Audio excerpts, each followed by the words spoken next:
How bad is it? Well, the magnitude of the catastrophe that Donald Trump has unnecessarily subjected our country and economy to can be better understood by his history. As a result of Trump's years of untrustworthy behavior and multiple bankruptcies, no banks would lend him money, and he stopped building buildings because contractors wouldn't work with him. In international relations, his word is shit too. This is what he said about the deal he struck with Canada and Mexico during his first term. The USMCA is the largest, fairest, most balanced, and modern trade agreement ever achieved. And now our 401ks got blasted, our bond market is no longer trusted, and countries around the world know his deals are just temporary and an opportunity for him to have a photo op. The ramification of Trump's stupidity and the willingness of Republicans to allow him to determine U.S. economic policies and foreign relations willy-nilly by random tweet could cost every American for generations to come. Republicans, it's time to take the keys away from Grandpa. Do you agree? Welcome back to our channel, AI Crystal. If you're new here, don't forget to like, share, comment, and of course subscribe to stay informed on all things politics, tech, and beyond. Today, we're diving deep into a hot topic that's sparking debates across the nation, Trump's economy. Whether you support him or not, there's no denying that his economic policies have left a lasting impact on America. No, this isn't Biden's economy, and don't let him tell you any different. I know that might confuse, perplex, absolutely fucking stupefy you guys, especially after we've been explaining to you that those first 2 years of his first term that y'all have been in some kind of fucking fever dream to get back to was Obama's economy. It might feel like, well, it's fair if it was Obama's economy during his first 2 years, then it's probably Biden's economy now that it's his years again. No. Everything that is happening right now is a direct result of the stupid fucking policies that he's been putting into place. And the thing is that we told you guys this. In fact, every fucking economist told you that this is how it was going to be. We told you that the tariffs across the fucking board were going to be a goddamn disaster. They weren't going to reshore manufacturing as you guys hope for. You know, I don't understand why we're hoping for bringing back dead industries, but okay. No, they weren't gonna, that's not what's gonna happen. We're just gonna go through a lot of fucking hell. The economists are saying that if we go into a recession right now, it is one of our own making. It's not one of our own making. It's one of his makings. This is absolutely his economy. The fact that the GDP has shrunk, the fact that the stock market has tanked, the fact that we might be heading for a recession is 100% a direct result of tariffs across the board. And then we're pausing tariffs, and then we're going back with the tariffs, and the tariffs are 145 to 245 fucking % with China.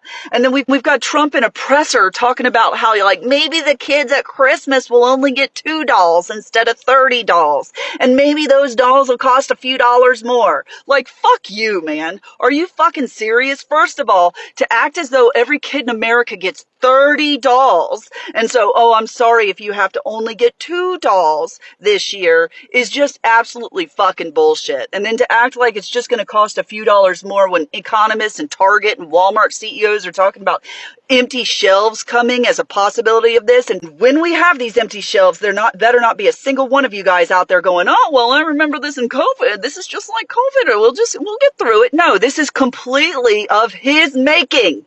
It is not a global pandemic. When these empty shelves happen, it's because he did it. This is his economy. All right, Trumpers. We're back at Chick-fil-A. Same garbage as the other day. Almost $25 for me and a 5-year-old to eat some chicken fucking nuggets.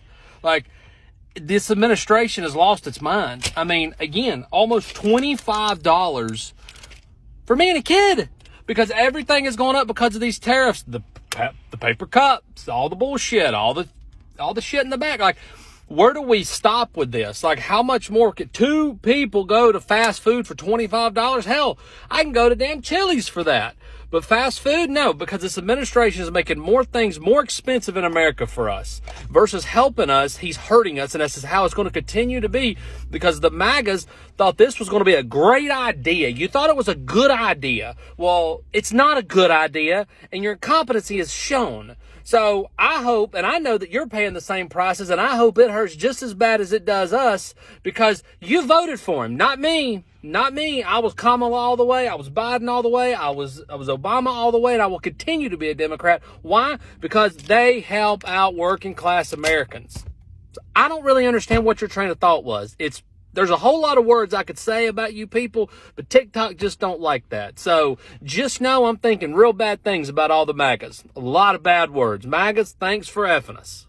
Does the president keep quoting a guy who literally got shot over tariffs? Fun fact, President Trump thinks that William McKinley is the most underrated U.S. president of all time. The tariff-happy 25th president of our United States who Trump claims made this country rich, which is honestly a bold claim from a guy whose buildings file for bankruptcy like it's a tax strategy. Bloomberg sat down with the president at Mar-a-Lago last summer, and instead of talking about the economy or inflation or his plans for the country, he kept talking about McKinley multiple times. The dude has a historical man crush on the author of the 1890 McKinley Tariff Act. That's the one that jacked import duties up to almost 50%, because nothing says financial genius like recreating the policies of a guy who crashed the global economy and got shot in the stomach for it. But when you think about it more deeply, honestly, his whole strategy with these tariffs is to turn the United States into Mar-a-Lago. You want access to our premium market? You gotta pay the membership fee. Tariffs are basically the new velvet rope. And if your country can't fork over the extremely high tariff charges, you can enjoy the party from the parking lot. And just like Mar-a-Lago, they're trying to turn it into, all gold chains, expensive exclusivity, and there's just a strong sense of nostalgia for the Gilded Age. Everybody's seen what's happened to our ports. They're empty. Because nothing says we're open for business like lighting your own ports on fire. They're like giant flaming beacons to the world. And the underlying logic is that nobody should get access to our markets for free. You should pay to play, kind of like a golf club, where you might accidentally hear classified information in the locker room as well. There's just a few teeny problems with this strategy. First off, you're going to raise the price of everything. Second, you might start an actual trade war. And third, tariffs don't bring back manufacturing jobs.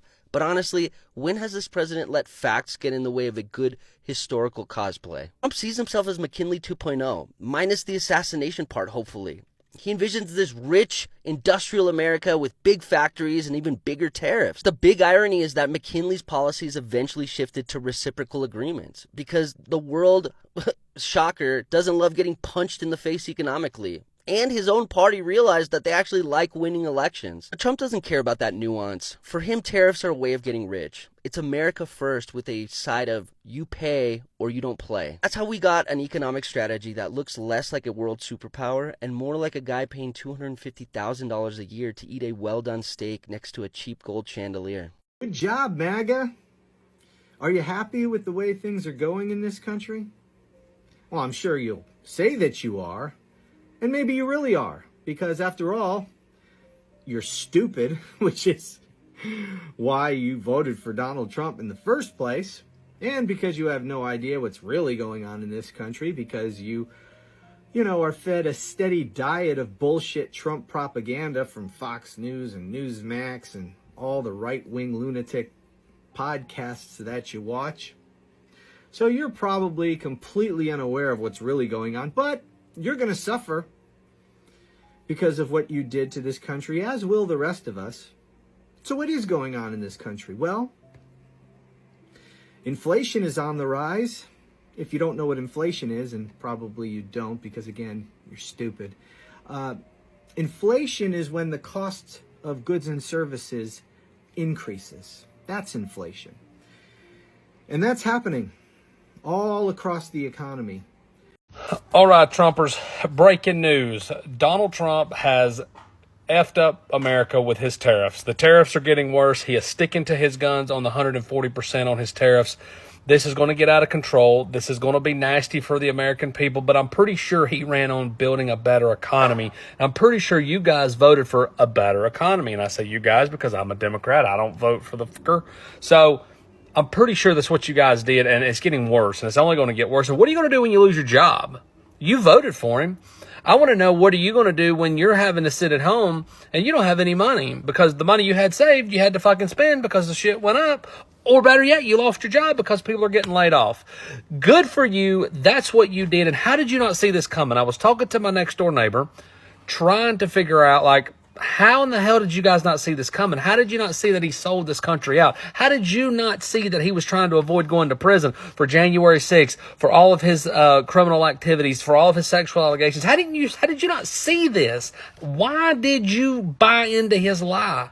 Help me out. Comment. Blow me up. I don't give a fuck. I want to know what was going on in that little brain to make you think that this man was going to do what he said he was going to do when he had indictments coming. Tell me, because what you did was fuck us and fuck America, MAGA. During his time in office, Donald Trump focused on cutting taxes, deregulating industries, and renegotiating trade deals like NAFTA, turning it into the USMCA. Supporters say this boosted business confidence, slashed unemployment before the pandemic, and strengthened domestic production. Many Americans felt a strong economy meant more job opportunities and a booming stock market. But critics argue the benefits weren't evenly shared. Wealth gaps widened, and the national debt ballooned. So how are people reacting to this now?